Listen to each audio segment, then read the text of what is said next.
ஹல்லேலூயா. தேவனுக்கு மகிமை உண்டாவதாக.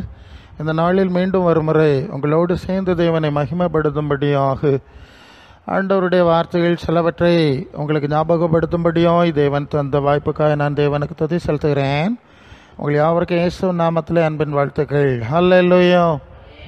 பிலிப்பியருக்கு எழுதின நிருபம் 2ஆம் அதிகாரம் 12வது வசனத்தை நான் வாசிக்கும்போது, பிலிப்பியர் 2:12 என்ன சொல்ல தெரியுமா? எனக்கு பிரியமான சகோதர சகோதரிகளே, நான் உங்களுக்கு சமீபமாக இருக்கும்போது மாத்திரமல்ல, தூரமாக இருக்கிற இப்பொழுதும் அதிக பயத்தோடும் நடுக்கத்தோடும் உங்கள் ரட்சிப்பு நிறைவேற பிரயாசப்படுங்கள். வசனம் சரிதானே? பிலிப்பியர் 2:12 ரட்சிப்பு நிறைவேற பிரயாசப்படுங்கள். நம்ம ஆண்டவரை ஏற்றுக்கொண்டு வந்த உடனே முதலாவது பாவ மன்னிப்பாகிய ரட்சிப்பு, பாவ மன்னிப்பு நிச்சயமாக ரட்சிப்பை பெற்றுக்கொள்கிறோம். அங்கே நாம் ஆரம்பித்து அது பல கட்டங்களை கடந்து எபேசியர் 4ஆம் அதிகாரம் 11ஆம் வசனத்தில் வாசிக்கிற வண்ணமாய் கிறிஸ்துவ நிறைவான வளர்ச்சியின் அளவுக்கு தக்க பூரண புருஷர் ஆகும் வரைக்கும் சபையானது சீர்திருந்தவனும் பரிசுத்தவான்கள் பக்தி விருத்தி அடைவதற்காக அப்போஸ்தலர், தீர்க்கதரிசிகள், மேய்ப்பர்கள், போதகர்கள், சுவிசேஷகர் என்கிற சபையை ஏற்படுத்தினார். நாம் இனி குழந்தைகளாக இருக்க முடியாது. மனுஷருடைய சூதும் வஞ்சிக்கிறதுக்கு எதுவான பல தந்திரமுள்ள காற்றுகள்லாம் சுற்றி அடிக்குது. அதெல்லாம் விட்டுட்டு அன்புடனே சத்தியத்தை கை கொண்டு தலையாகிய கிறிஸ்துவுக்குள் எல்லாவற்றிலும் வளருகிறவர்களாக இருக்கும்படி சபையை வைத்தார். ஹல்லேலூயா. அப்போ பாவ மன்னிப்பின் நிச்சயம் என்கிற ரட்சிப்பின் 1ஆம் பாடத்தில் ஆரம்பித்தோம். கிறிஸ்துவ நிறைவை அடைவதிலே நாம் பூரணப்பட்டு முடிக்க வேண்டும். சரிதானே?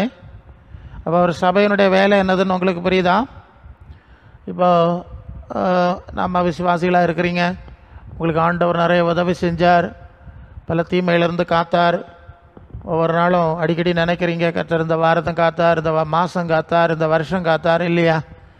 எல்லாம் நீங்கள் நினைவு கூறுகிறீர்கள், தேவனுக்கு நன்றியாக இருக்கிறீர்கள். அது நல்ல விஷயந்தான், வேண்டான்னு சொல்லலை.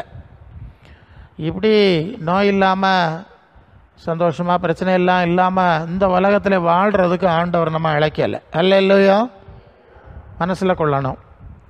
இப்படியே சுகமாய் சந்தோஷமாய் பிரச்சனை இல்லாமல் வாழ்ந்து கொண்டு இருப்பதற்கு சபையாய் நம்மை அழைக்கவில்லை. இந்த அறிவு இந்த நாட்களில் சபைகளுக்கு ரொம்ப கம்மி.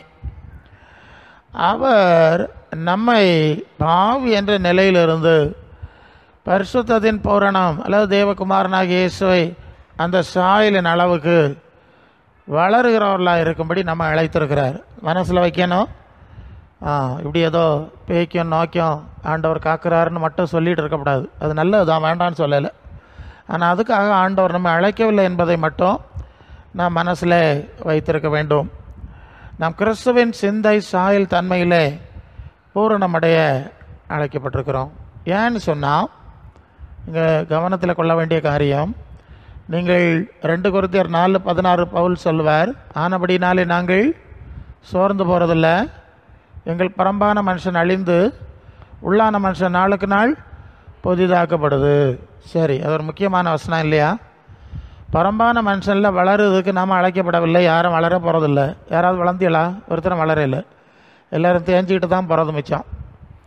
அப்போ பரம்பான மனுஷனில் வளருறதுக்கு தேவன் நம்மை அழைக்கவில்லை. பணத்தில் வளருறதுக்கு அழைக்கவில்லை. பல வேளை சபையில் நான் கூட்டத்துக்கு வந்தேன், நான் இப்படி வந்தேன், இப்போ இப்படி இருக்கிறேன், கார் வாங்கியிருக்கிறேன், பெரிய வீடு கட்டியிருக்கிறேன் எல்லாம் சொல்லுவாங்க. இதெல்லாம் நடக்கட்டும், வேண்டான்னு சொல்லலை. நமக்கு மட்டும் இல்லை, அவிசுவாசிகளுக்கும் இது நடக்குது இல்லையா? நடக்குதா? பார்த்து பாருங்கள், சித்தி, நடக்குதான்னு. எல்லாருக்கும் நடக்கு. அப்போ இதுக்காக நாம் அழைக்கலை. ஒரு வேளை அவர் வீடு தந்திருக்கலாம், வேலை தந்திருக்கலாம், சுகம் தந்திருக்கலாம். அப்புறம் கடைசியில் என்ன ஆயிரும் தெரியுமா?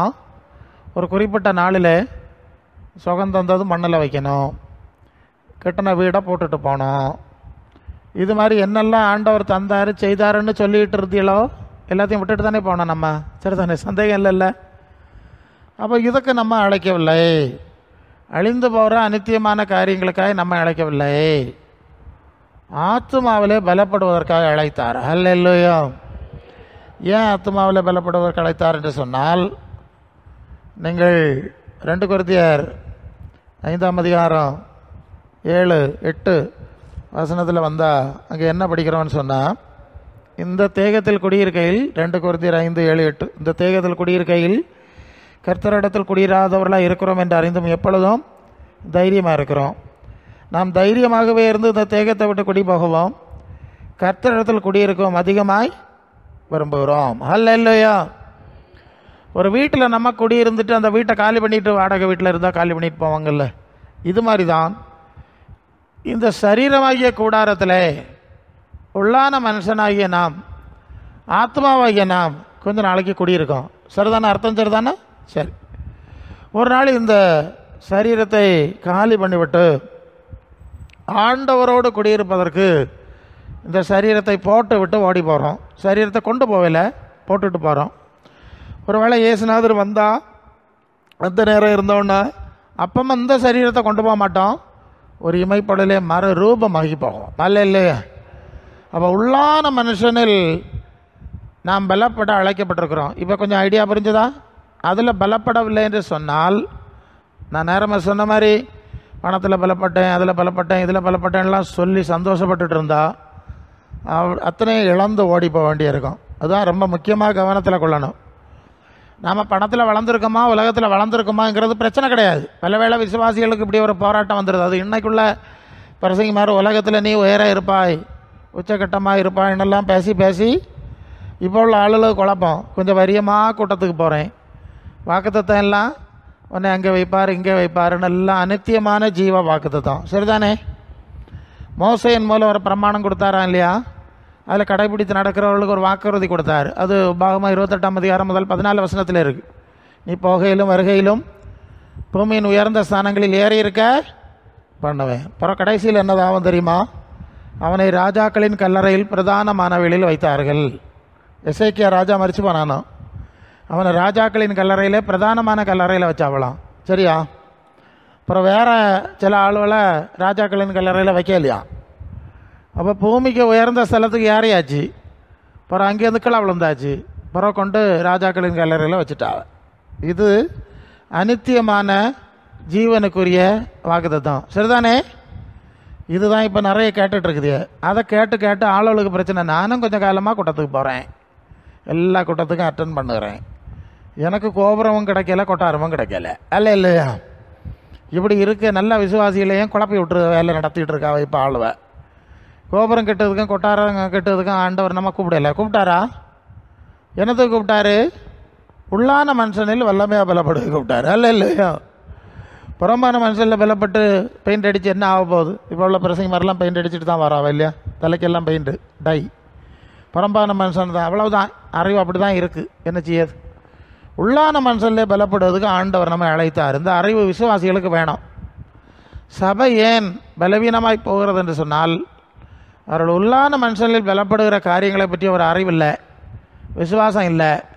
வார போகிற பிரசங்க மாற அதை பற்றி பேசலை. அல்ல இல்லையா? பேசி பேசி இருக்கிறதையும் இல்லாமல் ஆக்கிட்டு போயிடுவாவ. பேசித்தானே ஆகணும். சரி, அப்போ உள்ளான மனுஷனில் வல்லமையாக பலப்படணும். எபேசியர் 3ஆம் அதிகாரம் 16ஆம் வசனம் அப்படி தான் சொல்லுது. அப்படி ஆவியினால் உள்ளான மனுஷனில் வல்லமையாய் பலப்படணும். ஏன்? கண்ணை மூடும்போது உள்ளான மனுஷனை தான் எடுத்துக்கிட்டு போனோம், புறம்பான மனுஷனில் எடுத்துகிட்டு போகல இல்லையா? அது எவ்வளோ பலப்பட்டுன்னு அறியணுமே, அது எவ்வளோ வளர்ந்ததுன்னு அறியணுமே. அது எவ்வளோ வளர்ந்தது பின்ன வளர வேண்டாமா? சரீரத்தில் வளருகிறோம் பாருங்க, அதுபோல் ஆத்மாவிலே நம்ம வளரணுமா? எப்படி? ஆத்மாவிலே நீங்கள் கலாத்தியர் 4ஆம் அதிகாரம் 19ஆம் வசனத்திலே கிறிஸ்து உங்களில் உருவாகும் அளவு மறுபடியும் கற்ப வேதனைப்படுறேன். சரிதானே? ஒரு மனுஷன் ரட்சிக்கப்படுற நாளில் ஒரு புதிய மனுஷனாய் பிறக்கிறான். ஆண்டவர் சொன்னார்ல, யோவான் 3:5 தானே, ஒருவன் மறுபடியும் பிறவாவிட்டால் தேவனுடைய ராஜ்யத்தில் பிரவேசிக்க மாட்டான், ஜலத்தினா ஆவினாலும் பிறவாவிட்டால் காண மாட்டான், ஜலத்தினா ஆவினாலும் பிறவாவிட்டால் பிரவேசிக்க மாட்டான். அல்ல இல்லையா? இப்போ ஒரு ஆள் 40 வயசில் ரட்சிக்கப்படுதுன்னு வச்சுக்கிடுங்க, 40 வயசில் ரட்சிக்கப்படும். அப்படி ஆண்டவருக்குள்ளே வரும்போது அப்போ தான் அவர் புதிய பிள்ளையாக பிறக்கிறார், கிறிஸ்துவுக்குள்ளே புதிய பிள்ளையா. ஏன்? 2 கொரிந்தியர் 5:17 என்ன சொல்லுது? கிறிஸ்துவுக்குள்ளே இருந்தால் ஒரு புது சிருஷ்டியாக இருக்கிறான், பழையவைகள் ஒழிந்து போயின்னு. அப்போது 40 வயசில் ஒரு ஆள் ரட்சிக்கப்படுதுன்னா இந்த 40 வயசு வரை உள்ளது ஒழிஞ்சு போச்சு இல்லையா? வசனம் அப்படி தானே சொல்லுது. 40 வயசு வர அவ்வளோது கணக்கில் வராது. இப்போ புது சிருஷ்டியில் 1ஆம் கிளாஸ் ஆயிருக்கு, ஒரு வரி ஆயிருக்கு. இப்படி அதுக்கு பிறகு உள்ள வருஷம் மட்டும் இல்லை, வெறும் வருஷம்னு சொல்லப்படாது. சில ஆளுவெல்லாம் நான் சின்ன வயசுலேயே ரசிக்கப்பட்டேன், நல்லதுதான். 3ஆம் கிளாஸ்லேயே 30 வரியும் இருக்கான், கொள்ளாமா? எப்படி இருக்குது 3ஆம் கிளாஸில் 30 வரியும் 3 வளரே இல்லையே, ஆத்மாவிலே வளரே இல்லையே. இப்போ புரியுதா நான் சொல்லுது? நீங்கள் சரியாக படிக்கணும். ஆத்மாவிலே நமக்கு ஏற்பட்ட சிந்தனை மாற்றம் என்ன, வளர்ச்சி என்னங்கிறது ரொம்ப முக்கியம். பேசியர் 4ஆம் அதிகாரத்தில் 22 படித்தா, முந்திர நடக்கைக்குரிய மோசம்போக்கு இச்சைகளாலே கெட்டு போகிற பழைய மனுஷனை நீங்கள் களைஞ்சு போட்டாச்சு. அப்போ 40 வயசு வாழ்ந்ததெல்லாம் என்ன செய்தாச்சு? களைஞ்சு போட்டாச்சு.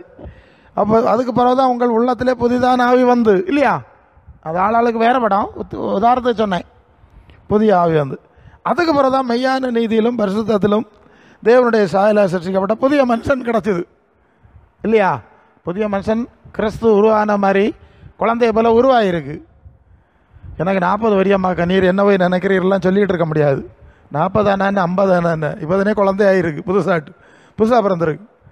இனி இது புதிய மனுஷன் தேவ சாயலான மனுஷனாய் வளர வேண்டும். அல்லேலூயா.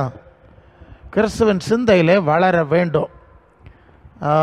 ரோமர் 12:2 அது 1-2 படித்தா, நீங்கள் உங்கள் சரீரங்களை தேவனுக்கு பிரியமான ஜீவ பலியாக ஒப்பு கொடுக்க வேண்டும் என்று தேவனுடைய இரக்கங்களை முன்னிட்டு உங்களை வேண்டிக் கொள்கிறேன். அப்போது நம்முடைய வாழ்க்கையை ஜீவ பலியாய் காணிக்கையாய் தேவ சித்தம் செய்யும்படி பூரணமாய் ஒப்படைக்க வேண்டும்.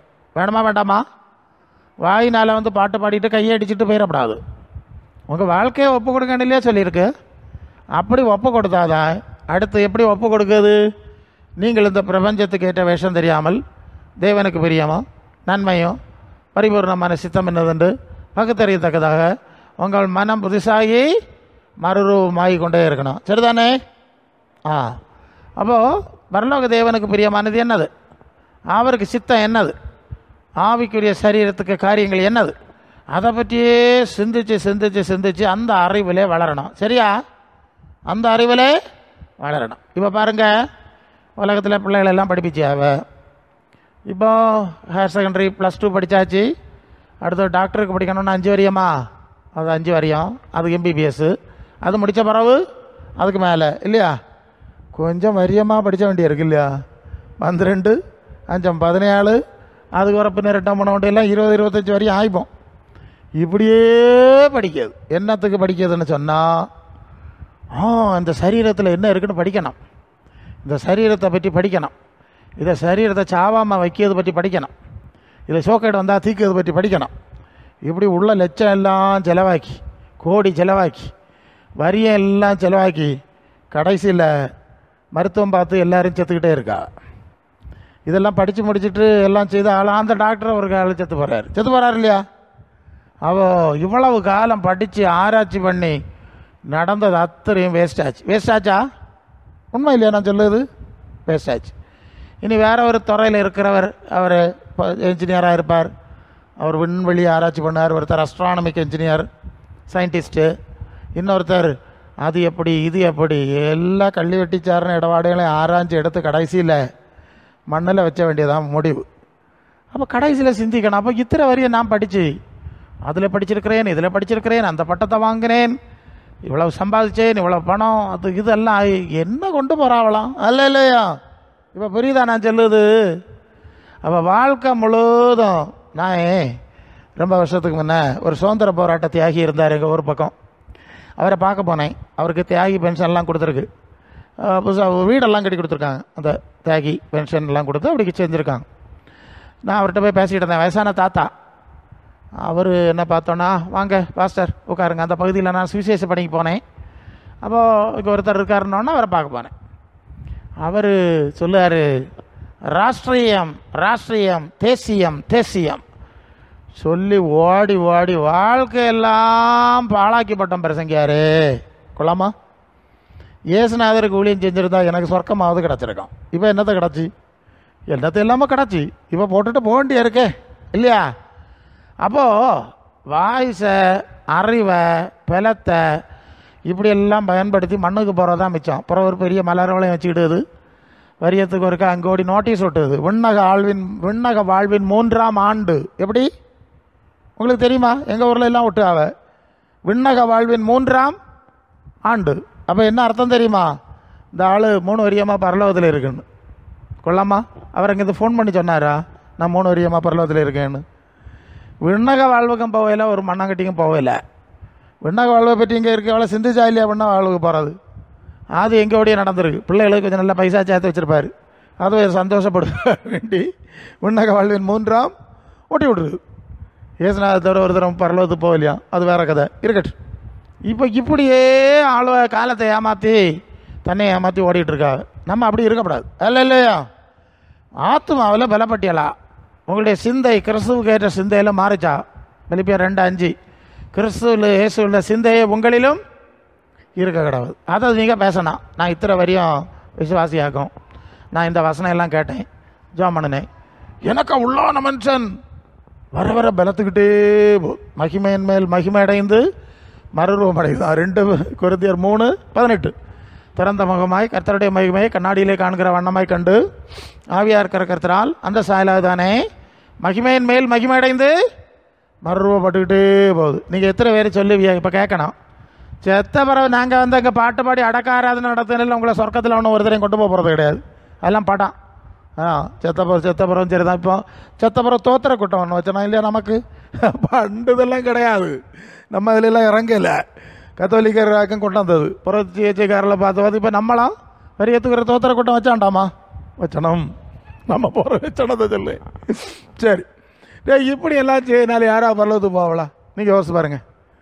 உலகத்தில் இருக்க காலத்தில் வாலிபத்திலே சிருஷ்டிகரை நினச்சிருக்கண்டாமா? அப்போது ஆண்டவருடைய வசனம் எல்லாம் கேட்டு பரலோக ராஜ்யத்தை தேடி அந்த சாயலில் வளர்ந்துருக்கணுமா வேண்டாமா? பிள்ளை வளர்ந்துருக்கு, சரீரம் வளர்ந்துருக்கு, ஆத்மா வளரலை. அங்கே கிறிஸ்துவன் சிந்தையே கிடையாது, பரலோக சிந்தையே கிடையாது. அப்போது பரலோக சிந்தையில் வளரணும்னா 1ஆம் படி என்ன செய்யணும் தெரியுமா?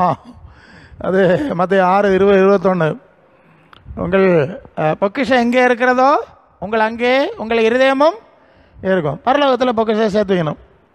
நம்ம ஆளுகளுக்கெல்லாம் பொக்கிஷம் என்னது?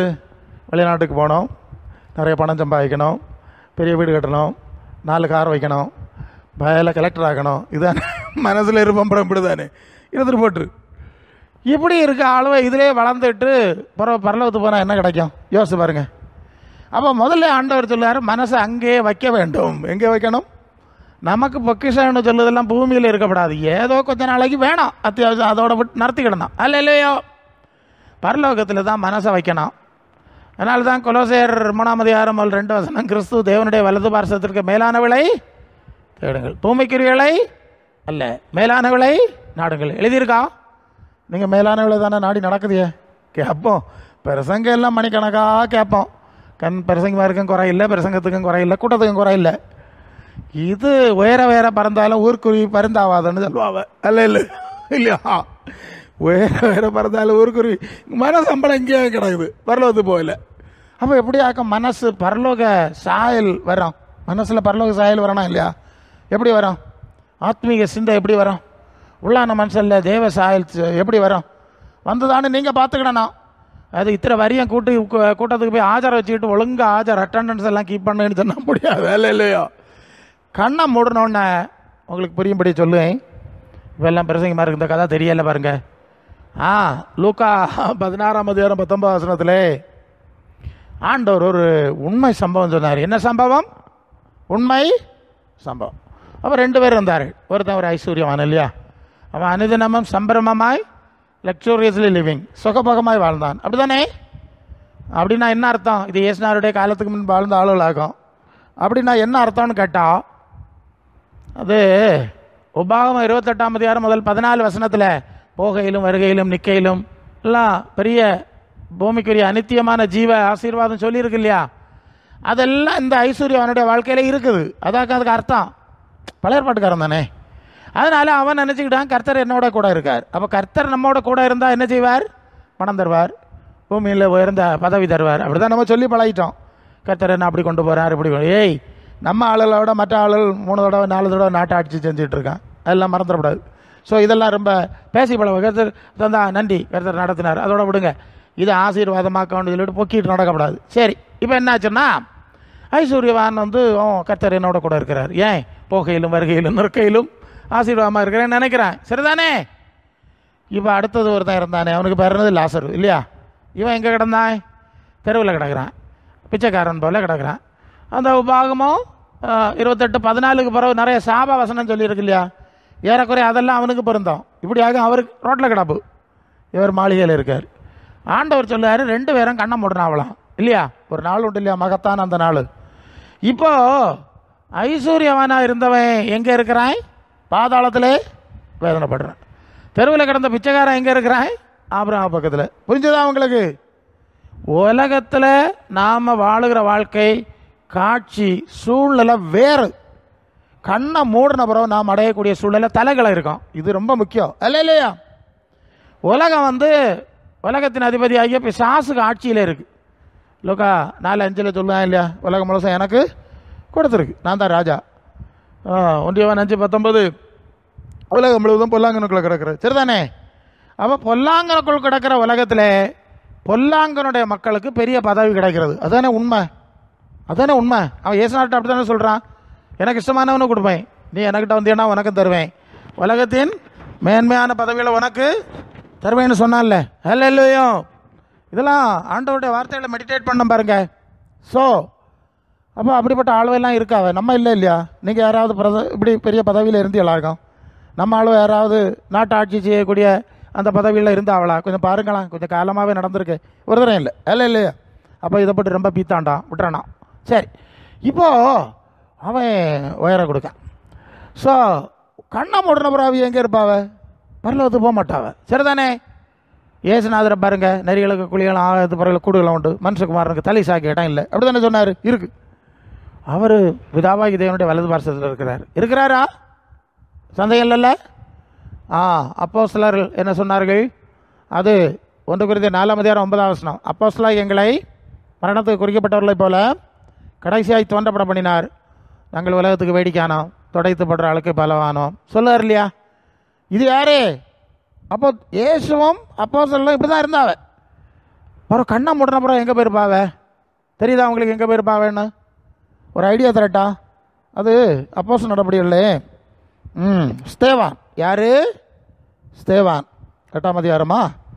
அங்கே ஸ்தேவான் என்ன செய்கிறான்? தேவனுடைய வார்த்தையை பேசுகிறான்.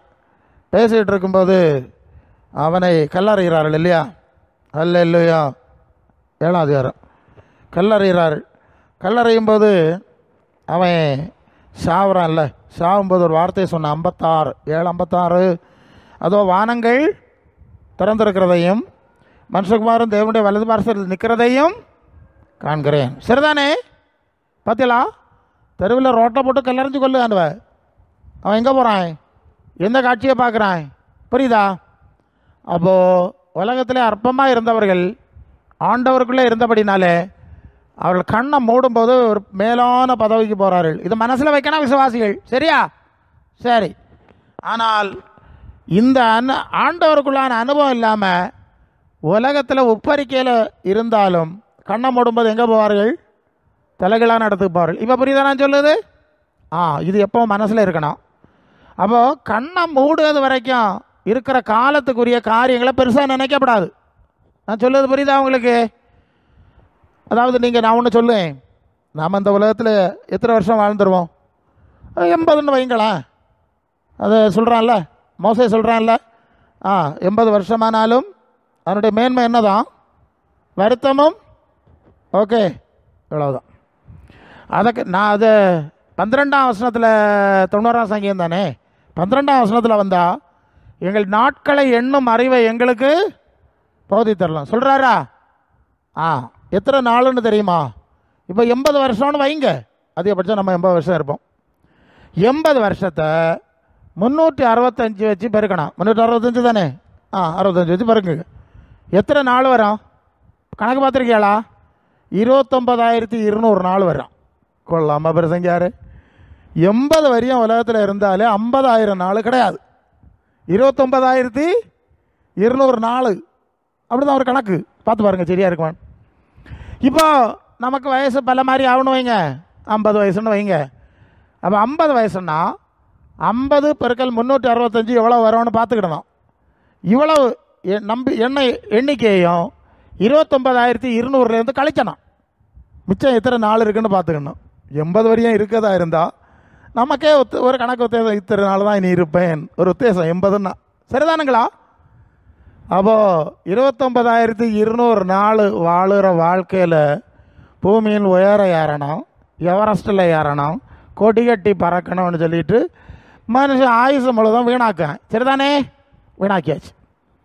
இனி ஆண்டவரோட தேவ பிள்ளைகள் இருக்கிற நாட்கள் எத்தனைன்னு தெரியுமா உங்களுக்கு? தெரியுமா?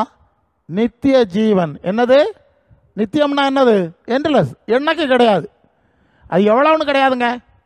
அப்போ நித்திய ஜீவனுங்கிறத கணக்கு பார்த்து 29,200 நாளை கணக்கு பார்த்தா எத்தனை சதமானம் இருக்கணும் எனக்கு கணக்கு தெரியலை. நித்தியம் எவ்வளோன்னு தெரிஞ்சாலே அந்த சதமானத்தை கணக்கு பார்க்க முடியும். சரியா நான் சொல்லுதே?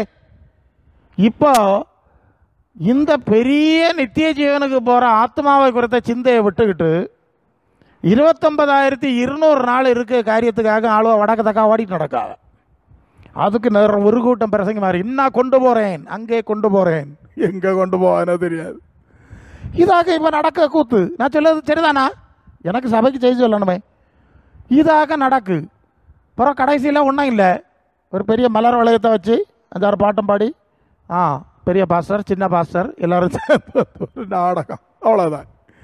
அப்போ பரலோகத்துக்கு போகிறது என்னது? நம்முடைய உள்ளான மனுஷன். உள்ளான மனுஷன் தானே. அப்போ இந்த உள்ளான மனுஷன் ரட்சிப்பு நிறைவேற பிரயாசப்படுற விஷயத்தில் நாம் என்ன செய்கிறோங்கிறது தான் இப்போ கேள்வி. இல்லையா? நீ பணத்தில் வளர்ந்தியா, அதெல்லாம் பேசலை, குணத்தில் வளர்ந்தியா? இல்லையா? ஒரு வசனம் இருக்குல்ல, அது 1 பேதுரு 3:3 மயிரை பின்னி பன்னாபரணங்கள் அணிந்து கொள்ளுதல் ஆகிய பரம்பான அலங்கரிப்பு நாங்கள் அலங்காரமாக இராமல் அழியாத அலங்கரிப்பாக இருக்கிற சாந்தம் மமதிலுமுள்ள ஆவியாகிய இருதயத்தில் மறைந்திருக்கிற குணமே உங்களுக்கு அலங்காரமாய் இருக்கிறது. அதுவே தேவனுடைய பார்வையில் விளையாடப்படு. சரிதானே? அதில் 2 விஷயம் இருக்குங்க. ஒன்று அழியாதது, இன்னொன்று அழிவுக்குரியது. அழியாதது என்னது தெரியும். அப்போ தேவனுடைய பார்வையில் விளையாடப்பட்டது என்னது? குணம். குணம் என்னது? குணம். மனுஷருடைய பார்வையில், உலகத்தின் பார்வையில் விளையாடப்பட்டது என்னது? பிணம். பிணம் அதானே? அதுக்கு அர்த்தம் அப்படி தானே இருக்குது அந்த வசனத்தை சரியாக பார்த்தா. அப்போது அழியாதது அழிவுக்குரியது. தேவ பார்வையில் விளையாடப்பட்டது, மனுஷனுடைய பார்வையில் விளையாடப்பட்டது. குணங்கிறது ஆத்மாவுடைய தன்மையை குறிக்கிறது. சரிதானே? உள்ளான மனுஷனுங்க தன்மை. ஏன்னா அதுதான் நித்தியமாக இருக்க போகுது இல்லையா? குணத்துக்கு ஏற்ப மகிமை. அது வெளிப்படுத்தல் 19:8 சுத்தமும் பிரகாசமுள்ள மெல்லிய வஸ்திரம் தரித்து கொள்ளும்படி மணவாட்டி கழிக்கப்பட்டது. அது பரிசுத்தவான்களுடைய நீதிகளே. அப்போ அந்த குணங்கள் தான் நமக்கு பிரகாசமாய் மகிமையாய் கொடுக்கப்படுது. சரிதானே? அதான் அதுக்கு பாயிண்ட். குணங்கள், தேவனுக்குள்ளான கிரியைகள், அப்படிப்பட்ட விஷயங்கள் தான் நமக்கு மகிமையாக கொடுக்கப்படும். பணத்துக்கு ஏற்ப அங்கே மகிமை கொடுக்க மாட்டாவ, உலகத்தில் அடைஞ்ச பதவிக்கு ஏற்ப அங்கே மகிமை கொடுக்க மாட்டாவ இல்லையா? அது இங்கே கல்லறையில் கல்லில் வெட்டி வச்சதோட சரி, டிடி டாடின்னு எழுதி விட்டுட்டு போனோம், அப்படி தான்.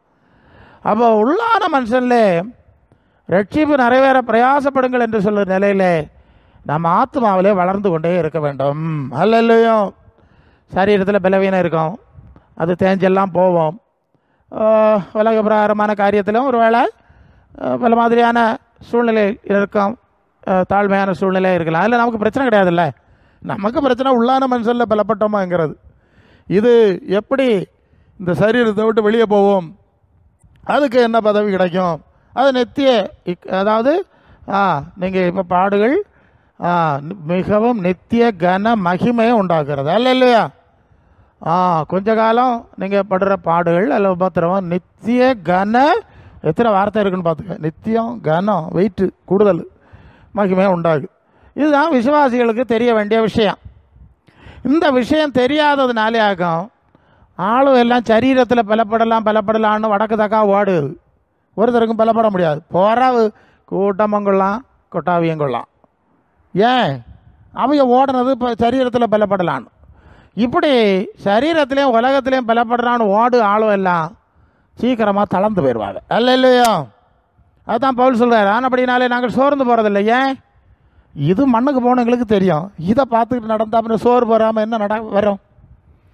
இது போட்டுட்டு தான் போனோன்னு தெரியும், உருப்படாது. எல்லாம் தீக்குளத்தை வச்சுருக்கேன்னு சொல்லி போட்டார். எங்கே? அது 2 பேர் 3 7-13. இப்போ இருக்கிற வானம் பூமியும் அந்த வார்த்தையினாலே அக்கினிக்கிரையாக வைக்கப்பட்டிருக்கிறது. பஞ்சபூதங்கள் வந்து உருகி போகிறது.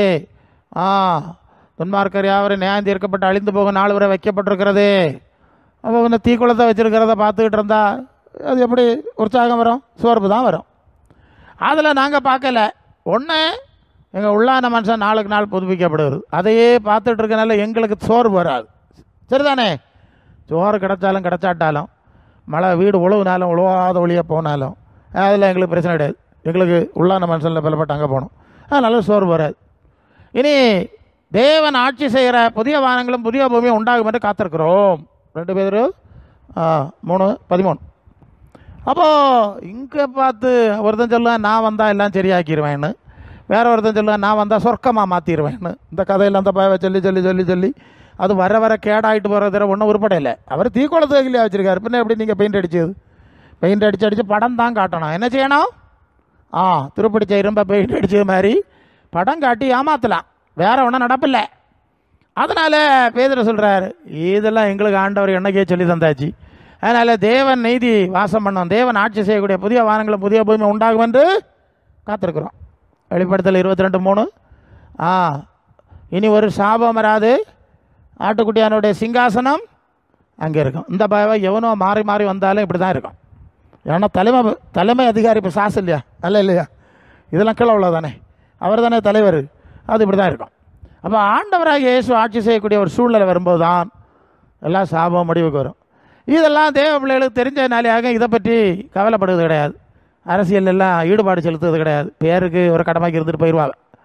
உலகத்தை பற்றி பார்க்கறது கிடையாது. பெயிண்ட் அடித்ததும் கலர் லைட்டு போடுவதும் கிடையாது. இதை போட்டனத்துக்கு எத்தனை அணத்தை போட்டது பார்த்து முடிச்சது அல்ல இல்லையா? இல்லையா? இந்த கதையெல்லாம் வேண்டாம். உள்ளான மனுஷன்லேயே வல்லமையாக பலப்படணும், ஆத்மாவிலே பலப்படணும், சரியா? குணத்தில் பலப்படணும், பரலோக சிந்தையிலே பலப்படணும், தேவ சாயல் ஆண்டவருடைய குணம் சாயல் தெய்வீக சாயலில் பலப்படணும். அதுதான் நமக்கு இப்போ பிரச்சனை. அதாவது ஏமி கார்மைக்கேல்னு ஒரு மிஷினரி இருந்தாங்கல்ல டோனாவூரில், அவங்க கடைசி காலத்தில் கொஞ்சம் படுக்கையில் இருந்தாங்க. அப்போ அவங்கள நேசிக்கிறவங்கெல்லாம் அவங்கள பார்க்குறது போவாங்களாம். அவங்களுக்கு ஏதாவது ஆறுதல் சொல்லணும் அப்படின்னு போனால் அந்த அம்மா படுக்கையில் இருந்துக்கிட்டு இவங்களுக்கு ஆறுதல் சொல்லி அனுப்பிடுவாங்களாம். கொள்ளாமா? அவளுக்கு ஒரு ஆறுதல் சொல்லி ஜோம் பண்ணலான்னு ஆளோ போனால் அவங்க போகிற ஆளுக்கு ஆறுதல் சொல்லி ஜோம் பண்ணி அனுப்பி போடுவாங்களாம். அல்ல இல்லையா? ஆள் படுக்கையிலேயே இருக்கு. புரியுதா நான் சொல்லுது? அப்போ உள்ளான மனுஷன்லே நம்ம பலப்படணும். எனக்கு ஒரு பாட்டி இருந்தாவ, தாத்தாவுக்கு சிஸ்டர், ரொம்ப வயசாகிட்டு, கண்ணு காணாது பாருங்க, 2 கண்ணும் காணாது, காதும் கேட்காது, அப்படியே ஒரு எலும்பு சட்டம் மாதிரி கிடக்கு. அப்போ சொல்லி விட்டாவ, இப்படி ஆகும் பாட்டி இப்படி இருக்காவ, எப்போ போவேன்னு தெரியாது இல்லையா? அது இருக்க லெவலுக்கு இது எப்போ ஆஃப் ஆகும்னு தெரியாது. பார்த்துட்டு போங்க. அப்போ நான் பாட்டியை பார்க்க போனேன். என் பாட்டியை ரொம்ப ஸ்நேகிச்சதுனால நான் பார்க்க போனா பாட்டிக்கு கண்ணம் காணாது காதும் கேட்காது. இப்போ இதுகிட்ட எப்படி ஆகும் கம்யூனிகேட் பண்ணுறது, பேசுறது அப்படி இல்லையா? ஆனாலும் எப்படியாவது அவள்கிட்ட நான் வந்திருக்கேன்னு காட்டி கொடுக்கணும். அவளுக்கு காதில் வாயை வச்சு சத்தம் போட்டு சொன்னேன், பாட்டி நான் இன்னார் வந்திருக்கிறேன் அப்படின்னு சொன்னேன். சொன்னோன்னா பாட்டிக்கு எள்ளு போல் கேட்டுட்டுங்க, நான் போட்ட சத்தத்தில் எள்ளு போல் கேட்டு இப்படி திரும்பி இப்படி பார்த்துட்டு தூக்கி உட்கார வச்சிருக்கு. இப்படி சொல்ல, அங்கேருந்து நீ வந்தியா? ஸ்லோவா சின்ன லோ வாய்ஸில் பேசினாங்க. ஆமாம். அடுத்தது ஒரு கேள்வி கேட்டேன் பாருங்க, பாட்டி நீங்கள் எப்படி இருக்கிறீர்கள்? கேட்டது தப்பா என்னன்னு தெரில, அப்போ நமக்கு தெரில. இந்த பாட்டி என்ன செஞ்சு தெரியுமா? அந்த 2 கையை மறிக்க, நான் ரொம்ப நல்லா இருக்கிறேன். எப்படியா? ரொம்ப 23 வயசு வாலிபனை பார்த்து 85 80 83 என்ன காணும். பாட்டி சொல்ல கதையை பார்த்துடுங்க, நான் ரொம்ப நல்லா இருக்கிறேன். அவிய சொல்ல, மக்களே எனக்கு கண்ணெல்லாம் காணாத பார்த்துக்க, ஆண்டவர் பல காட்சியை காட்டுவார். கண்ணு காணாத காட்சி பாப்பாவளா? எனக்கு தெரியலை. அப்போ பழைய காலத்து எல்எம்எஸ் பாட்டி, எப்படி சிஎஸ்ஐக்கு முந்தினது எல்எம்எஸ் தானே. இந்த எல்எம்எஸ் பாட்டி நான் உன்னோட ரொம்ப நல்லா இருக்கிறேன்னு இப்படி சொல்லிட்டு, நம்ம ரசிக்கப்பட்ட பாட்டி, அந்நிய பாஷை பாட்டி, ஆவிக்குரிய பாட்டி எல்லாம் இருப்போம். நம்மகிட்ட கேட்டானது இல்லை, இருக்கும் பிரசங்கியாரு பார்த்துடுங்க. அதுக்கு உள்ளான மாதிரி எவ்வளோ பலமாக இருந்துருக்கு பார்த்துடுங்க. இப்போ உள்ள நிலைமை அப்படி தான், கரண்ட் கோழி கஞ்சி மாதிரி இல்லையா? பண்டு உள்ள எல்லாம் உரைச்சி எப்படியோ. அப்போ உள்ளான மனுஷனில் பலப்பட்டியலோ, ரட்சிப்பும் நிறைவேற பிரயாசப்படுதியலோ, கிறிஸ்துவன் சிந்தையிலும் சாயெல்லாம் வளர்ந்து பூரணப்படுத்தியலா, இல்லை வேற காரியத்தை சாவாமல் இருக்கலான்னு நினச்சோமே, சுகர் ப்ளஸர் காரெல்லாம் வந்துட்டு இப்படியே நினச்சி அங்கே போனால் ப்ளஸர் தீருமா, இங்கே போனால் கார் தீருமா, யாருக்கு இது இந்த ஒருத்தருக்கும் தீரல இல்லையா? உள்ளான மனசில் பலப்படணும். ஆத்மாவிலே தேவ சாயல், பரலோக சிந்தை, கனிகள், குணங்கள், ஆவிக்குரிய வல்லமையில், கர்த்தரிலும் அவருடைய சத்துவத்தின் வல்லமையிலும் பலப்படுங்கள். அப்படி பலப்படுகிற ஒரு அனுபவம் தான் விசுவாச அனுபவம். பார்த்துடுங்க, அதுதான் ஊழியத்தினுடைய அடிப்படை. பார்த்துடுங்க, சபையினுடைய அடிப்படை பார்த்துடுங்க. நீங்கள் கட்டடம் எல்லாம் கட்டி, கோபுரம் எல்லாம் கட்டி, ஏசி போட்டியெல்லாம் அதெல்லாம் கேட்கல. அது ஓலைப்பறையாக இருந்தானே, ஓட்டப்பறையாக இருந்தானே, நீ உள்ளான மனசில் வளர்ந்தியா, அதாக பேச்சு இல்லையா? பெரிய கோபுரம் வச்ச சபைகளில் எல்லாம் பாருங்க, ஏரோப்ளைன் போனால் தட்டிடும், அவ்வளோ உயரம் கோபுரம். அங்கே இருக்க ஆளும் எல்லாம் எப்படின்னு பார்த்தீங்களா, சாவு வரைக்கும் அப்படி. அடுத்து செத்த புறவு திருநாள். இன்னும் நம்பிக்கை இல்லை இல்லையா? பரலோகத்துக்கு போன நிச்சயம் உண்டாவே இல்லை இல்லையா? அதுன்னு அதுக்கு அர்த்தம் என்ன சொல்லுங்க? நிச்சயம் உள்ள ஆளுகளுக்கு போங்கடா, உங்களை பாட்டம் வேண்டாம், ஜோம் வேண்டாம், நான் போயிடலாம் எனக்கு இடத்துக்கு, அப்படி ஒரு நிச்சயம் இருக்கும். அப்போ கோபுரங்கள், கொட்டாரங்கள், ஆடம்பரம் இருக்குது, இசைக்கருவி இருக்குது, பாட்டு இருக்குது, முழக்கம் இருக்குது. நான் யோசிப்பேன், இதில் எத்தனை பேர் பரலோகத்துக்கு போவான்? அல்ல இல்லையா? பரலோக சிந்தையே இல்லையே இன்னும் மனசுக்குள்ளே நினைக்கிறது உண்டு, வசனத்தை சொல்லுவது உண்டு. அவங்க மனம் திரும்பி குணப்பட்டாதான் உண்டு. நம்ம என்ன செய்ய முடியும் இல்லையா? வேறு என்னது செய்ய முடியும்? அப்போ நமக்கு எப்படியும் இப்படி ஒரு சூழ்நிலையை வச்சு, உள்ளான மனுஷன் இருக்குது, பரலோக சிந்தையில் இரு, புதிய சரீரம் கொடுக்காரு. அது 1 Corinthians 15 1 Corinthians 15 40-41. சூரியனுடைய மகிமை வேறு, சந்திரனுடைய மகிமை வேறு, நட்சத்திரங்களுடைய மகிமை வேறு, மரித்தவரின் உயிர்த்தெல்லாம் அப்படியே இருக்கும். அந்த மகிமையிலேயே நமக்கு வேணும் இங்கே போட்டு பெயிண்ட் அடிச்சு என்னதுக்கு? அல்ல இல்லையோ? இது உள்ளான மனுஷனில் நாம் அடைந்த தேவ சாயலுக்கு ஏற்பதான் இது இருக்குங்கிறத ரொம்ப முக்கியமாக மனசில் வச்சுக்கிட்டு வேற எல்லாத்தையும் தூக்கி குப்பையில் போட்டுறணும். அல்ல இல்லையா? எல்லாம் போட்டுட்டு எனக்கு உள்ளான மனுஷனில் பலப்படணும், கிறிஸ்துவின் சிந்தையிலே இருக்கணும், பரலோக சிந்தை எப்பவுமே இருக்கணும், எப்போ ஆண்டவர்கிட்ட போகலான்னு ஆசை இருக்கணும். எஸ், அப்படி தான் சொல்ல வேண்டிய இருக்குது. அது சொல்லியிருக்குல்ல, பிலிப்பியர் 2 பவுல் சொல்கிறார்ல, இந்த தேகத்தை விட்டு பிரிந்து கிறிஸ்துவோடு கூட இருக்க எனக்கு ஆசை உண்டு. 1 அதிகாரம் 23-24 ஆசை உண்டு. எங்கே உங்களுக்கு ஆசை உண்டான்னு உங்கள்கிட்ட கேட்கணும். உங்களுக்கு எத்தனை பேருக்கு ஆண்டவர் வந்தா எல்லாரும் ஆண்டவரே ஏசாப்பா டாடி மாமின்னு சத்தம் போடுவாவ. டேய் அப்படியா, நீ ஆண்டவர்கிட்ட போறியா? நான் அங்கே போகல, நான் இங்கே இருக்கேன். ஆண்டவர்கிட்ட போறியான்னு கேட்டால் ஆளுகளுக்கு கையும் உதறது, காலம் இன்னும் ரெடியாகவே இல்லை, இன்னும் அந்த ஆசை இல்லை. அப்படி தானே இருக்கா வாழ்வ? எல்லாரும் சொல்லல, சிலர் இப்பெல்லாம் இருக்கும். அல்ல இல்லையா? ஆண்டவே விடுங்கப்பா, நான் என்ன போகிறேன். அல்ல இல்லையா? விட்டுட்டா போறாதாகும். நான் போயிடுவேன்னு சொல்லி எனக்கு ரொம்ப வருஷத்துக்கு முன்னே ஒரு தாத்தா, இப்போ இல்லை, அந்த வீட்டுக்கு இதுக்கு போனோம், பேசிகிட்டு இருந்தேன். அந்த தாத்தா சொல்லாரு, எனக்கு ஆண்டவருக்கு விட்ட போனோன்னு ஆசையாக இருக்கு, என்ன போக விடுவாவே இல்லைன்னு கொள்ளாமா அவர் சொல்லாரு. அப்போ அப்படியே ஆண்டவர் மனசை பரலோகத்தில் வச்சவர்களுக்கு தான் அந்த ஆசை வரும், கிறிஸ்துவன் சிந்தையில் நடந்தவர்களுக்கு தான் அந்த ஆசை வரும். இந்த அடக்க ஆராதனையில் ஒன்று சொல்லுவோம் இல்லையா கடைசியில், அவர் தாம் நேசித்த ஆண்டவருடைய பாதத்தில் இளைப்பாறதுக்கு சென்று விட்டார். நம்ம சொல்லிடுவோம், அவர் ஆண்டவரை நேசிச்சாரா, அங்கே போனாராங்கிறது இனி நம்ம அங்கே போய் தான் போய் முடிவெடுக்கணும், அது வேற விஷயம். ஸோ எப்படி இருப்பினும் அந்த நேசத்தில் வாழுகிறவர்கள், அந்த எதிர்பார்ப்பில் வாழுகிறவர்கள், அதுக்கு ஒரு சந்தோஷமான அனுபவம் தான் இல்லையா? அந்த உங்களுக்கு உண்டா அந்த அனுபவம்? அதனால் உடனே செத்து போனோன்னு சொல்லலை, அது அவர் வச்சதோட இருந்தது ஆகணும், சாவணும்னு நினச்சாலும் முடியாது, அது வேற விஷயம் இருக்கட்டு. நமக்கு அந்த ஆசை வேணுமே, பரலோக சிந்தை வேணுமே, கிறிஸ்துவன் சிந்தை வேணுமே, அந்த கனி குணம் வந்தான்னு பார்க்கணுமே. குணம் வராமல் பணத்திலையும் படிப்பிலையும் பதவியிலும் வந்து மண்ணில் தானே வச்சானா, அது எப்பவுமே இருக்கணும். குணம் சரியில்லைன்னா ஒன்றும் இல்லை பாருங்க. கிறிஸ்துவன் அது ஆவியின் கனியோ, கலாத்தியர் 5:22 ஆவியின் கனியோ அன்பு, சந்தோஷம், சமாதானம், நீடிய பொறுமை, நற்குணம், சாந்தம், விசுவாசம், இச்சையடக்கம்னு சொல்லியிருக்குல்ல. அப்போ பரலோகத்தில் இருந்து ஆவி வந்தால் பரலோக தேவனுடைய குணம் வருது. மத்தேயு 5:48 பரலோகத்தில் இருக்கிற பிதா பூர்ண சர்க்குணராக இருக்கிறது போல பூர்ண சர்க்குணராய் இருங்கள். அதுதான் உலகத்தில் நம்ம நேட முடியும். தேவ சாயல், பரலோக சிந்தை, தெய்வீக குணம், ஆவிக்குரிய அனுபவங்கள் நமக்குள்ளே எவ்வளோ இருக்குன்னு நீங்கள் யோசித்து பார்த்துக்கிடணும். வருஷம் எத்தனை ஆச்சுன்னு நீங்கள் பார்த்துக்கிடணும். இந்த விஷயங்கள் எவ்வளோ வளர்ந்துருக்கேன்னு பாருங்கள். ரட்சிப்பு நிறைவேற பிரயாசப்படுத்தீங்களா, இல்லை வேறு காரியங்களுக்கு பிரயாசப்பட்டு ஓடிட்டு நடக்குதுகளான்னு நீங்கள் பார்த்துக்கிடணும். எங்களுக்கு பிரசங்கம் பண்ண தான் முடியும், முடிஞ்ச அளவு பிரசங்கம் பண்ணி தட்டி குட்டி எடுத்து கொண்டு போனோம். அதான சபைக்கு அனுபவம் இல்லையா?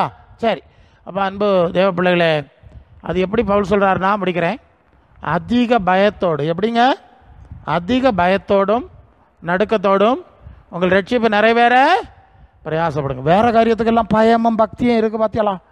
அதை விட அதிக பயமும் நடுக்கத்தோடும் ரட்சிப்பு நிறைவேற பிரயாசப்பட்டாதான், உள்ளான மனுஷன்லே பூரணம் அடைஞ்சாதான் ஒரு மகிமையான அனுபவத்தில் நாம் போக முடியும். ஆண்டவர் வரும்போது மகிமையான அனுபவத்தில் வர முடியும். ஆண்டவரோடு மகிமையான அனுபவத்தில் அவரோடு வாழ முடியும். அல்ல நம்ம கேட்டால் அவர் இருக்கிற வண்ணமாகவே நாம் அவரை தரிசிப்பதனால் அவருக்கு ஒப்பாக இருக்கணும். நம்முடைய அற்பமான சரீரத்தை அவருடைய மகிமையின் சரீரத்துக்கு ஒப்பாய் மறுரூபப்படுத்தணும். அவர் இருக்கிற இடத்துல ஜெயங்கொண்டு அவருடைய சிங்காசனத்திலே கூட இருக்கணும். இந்த அனுபவம்லாம் கிடைக்கணும்னா இந்த நாட்களில் நாம் பெற்ற ரட்சிப்பில் தொடங்கி கிறிஸ்துவ நிறைவில் பூரணம் அடையும்படி அனுதினம் பிரயாசப்படுகிறவர்களாக இருக்க வேண்டும். கர்த்தர் தாமே இந்த வார்த்தையினால் உங்களை ஆசீர்வதிப்பாராக. ஆமென்.